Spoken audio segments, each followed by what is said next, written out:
പാലക്കാട് നെല്ലിയാമ്പതി ചുരം പാതയിൽ പുലി രാവിലെ 7 മണിക്കാണ് പുലിയെ കണ്ടത്.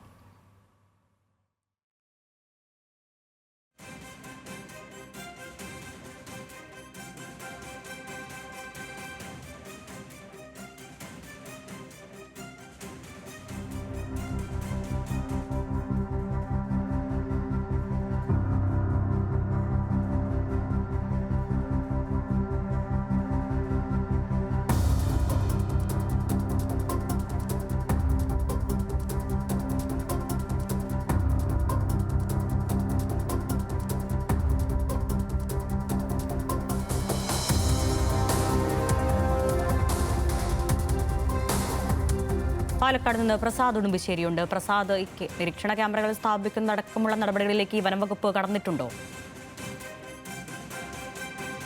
നെല്ലിയാമ്പതി ചുരത്തിൽ പുലി ആദ്യമായിട്ടല്ല. കഴിഞ്ഞ ദിവസവും ഇതുപോലെ ഈ മേഖലയിൽ പുലിയെ കണ്ടിരുന്നു.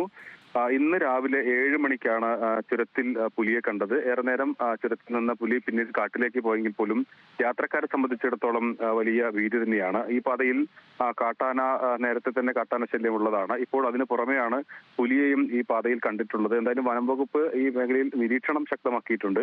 വനത്തോട് ചേർന്ന പ്രദേശമായതുകൊണ്ട് തന്നെ മറ്റ് പുലിക്കൂട് സ്ഥാപിക്കുക അങ്ങനെയുള്ള നടപടികളൊന്നും തന്നെ പ്രായോഗികമല്ല. എന്തായാലും ആ പാതയിലൂടെ കടന്നു പോകുന്ന ആളുകൾ കൂടുതൽ ജാഗ്രത പുലർത്തണമെന്നാണ് വനം വകുപ്പ് പറയുന്നത്.